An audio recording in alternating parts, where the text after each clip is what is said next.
people said, well, yeah, that doesn't translate to football smarts. You know what? I think It if you kind could of does. yeah, it does. If you Let can me figure launch out this. yeah, if you can figure out that advanced engineering, I think you can figure out whether the safety is coming in for a blitz or something. Yeah. I think he got that. So Yeah.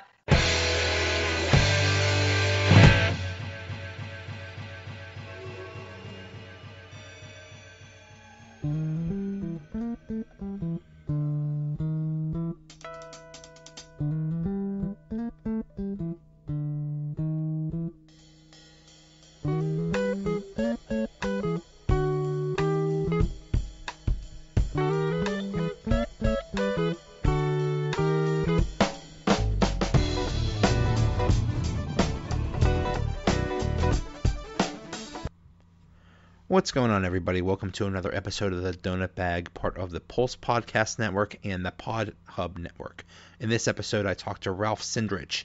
He was a player in the NFL and an agent for decades on his opinions on the Le'Veon Bell situation.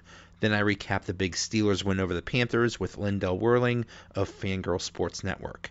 As always, please subscribe or follow wherever you listen to podcasts. It does help a lot.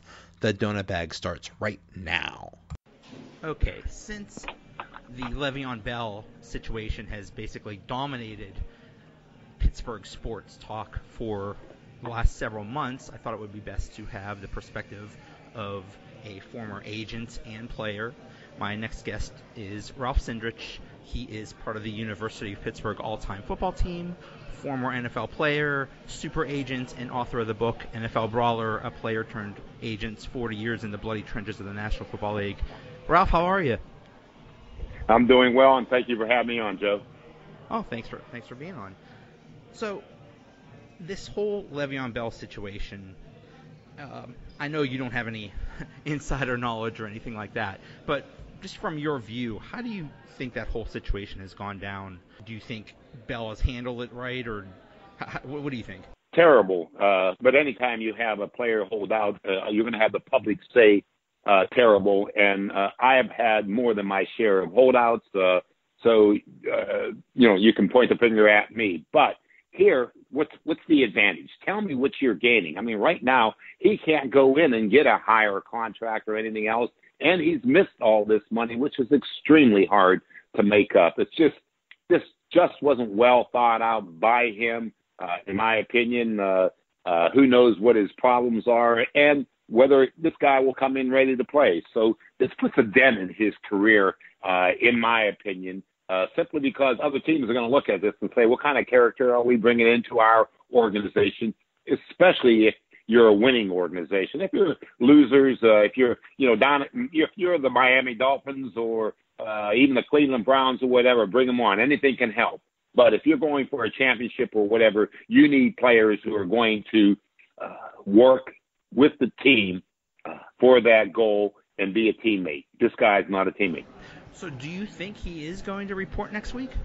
I have no way of knowing. I would, if I were betting and had to bet, I'd got some odds on it. I'd bet that he will show up. It's just too much to miss out on, and he's screwing up his career. I know how NFL people think. The front office or yo-yos are dumb in that respect, and an owner may want to do anything, but football people know that to have a guy, pay the guy that much money, your franchise player should not only be your best player, he should be one of your leaders. This guy isn't.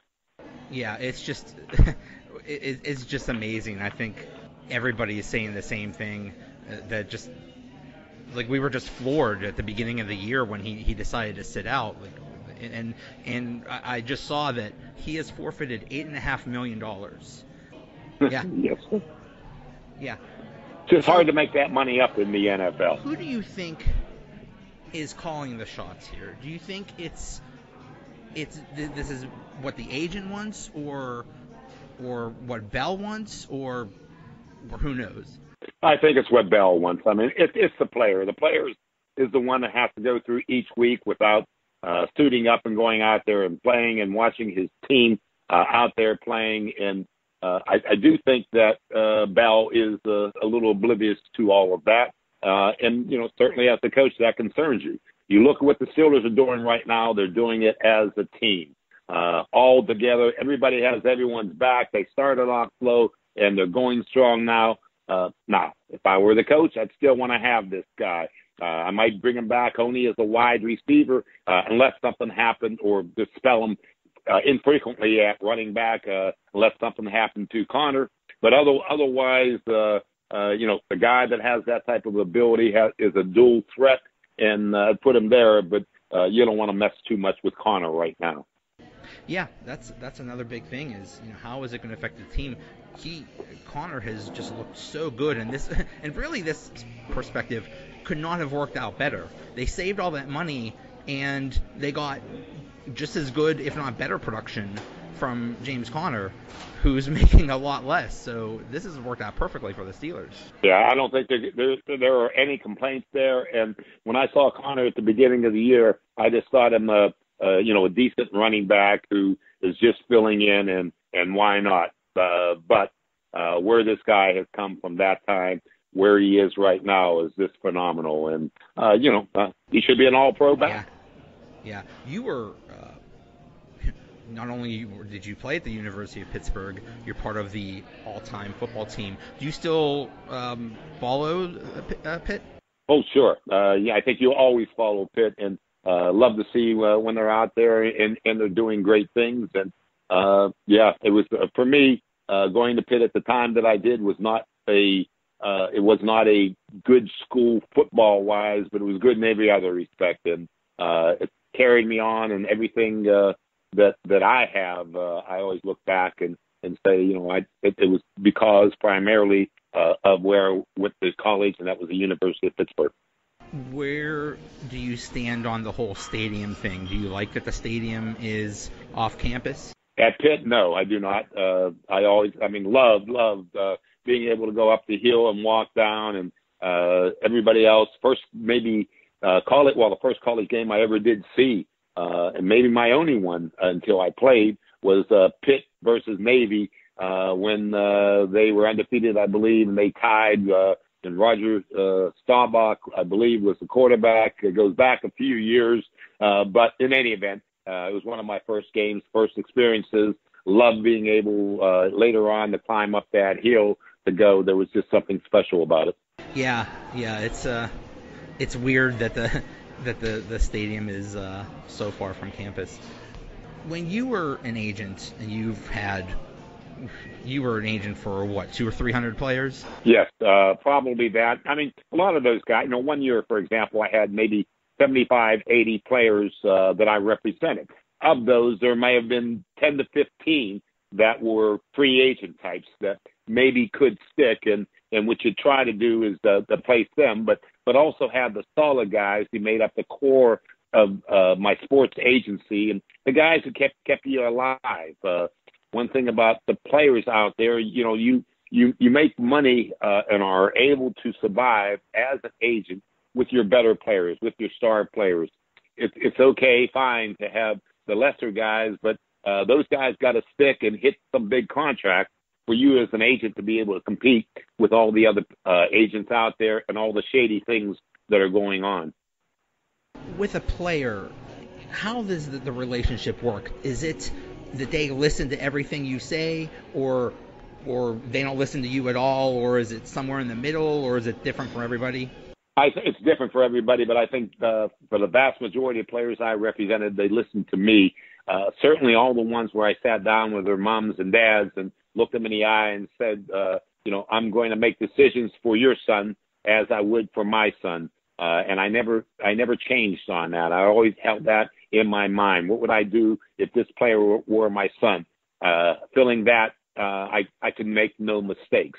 Certainly there were times where there'd be question marks. You're holding the guy out. You're getting towards mid-season. But when I held guys out, there was a chance, and it always worked, that the team would bust, totally break.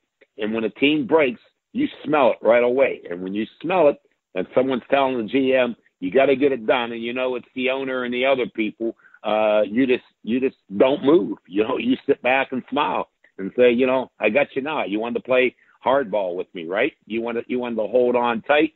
You took an unreasonable position. You wanted to break us. Well, we didn't break, and we're not breaking. So now you want them in. What are you willing to pay? And there you just some of my best deals came about because of that. Here, Le'Veon Bell, for example, you have no chance for that. I mean, it's a total waste. All you do is lose money there.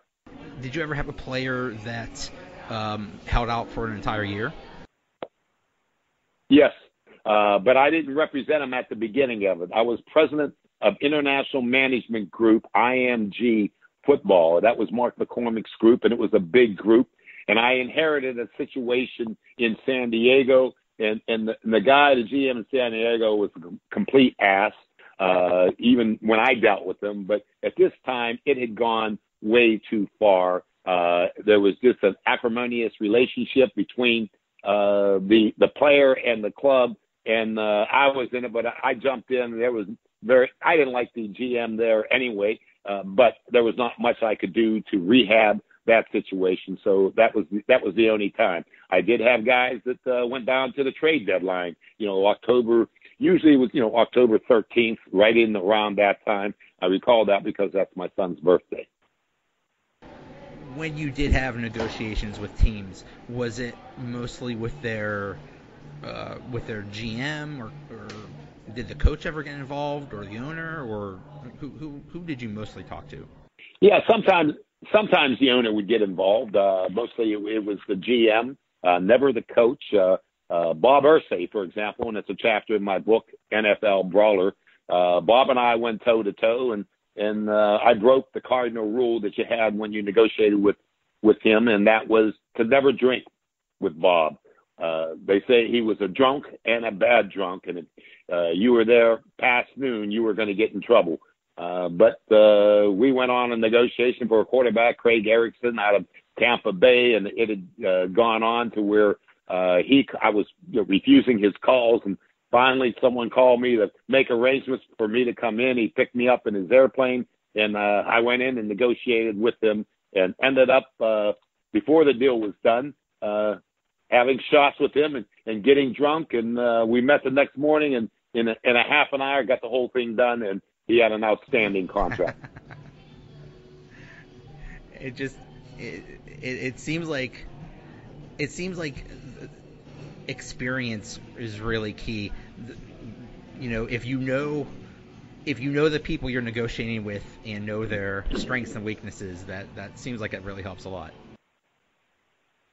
Without question, knowing them going in, because there's an arrogance with the NFL, and it was never applied to me because I played, and I busted my ass to play. So I knew the game, and plus I was an expert witness, and I was a former wrestler, an All-American wrestler and Eastern champion.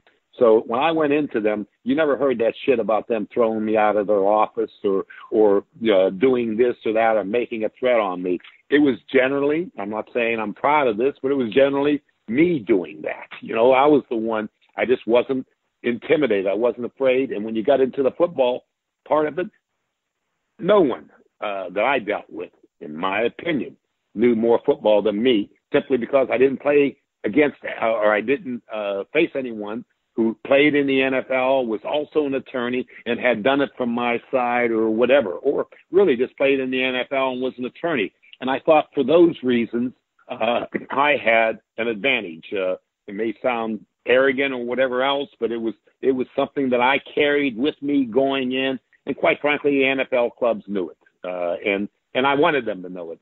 That was part of it. Now, I wouldn't want to go in and negotiate with Mean Joe Green and come on with that attitude, but I didn't face Mean Joe Green as a general manager. I faced the guys who a lot of them, maybe they played college ball, maybe they did this or that or whatever else. But again, the arrogance wasn't there because I could cut through it, because I had actually been in the locker room and studied film for hours and hours for four years or so. So it was, to me, a big advantage. Yeah. You did have a unique advantage there. Now, one thing I will add, though, what is going on today, and it wasn't there when I was there, and it surprises the heck out of me, or it did at least, But I can talk with any writer now, and he can throw out stuff about a 3-4, 4-3, 2 cup, and all these different things. And there was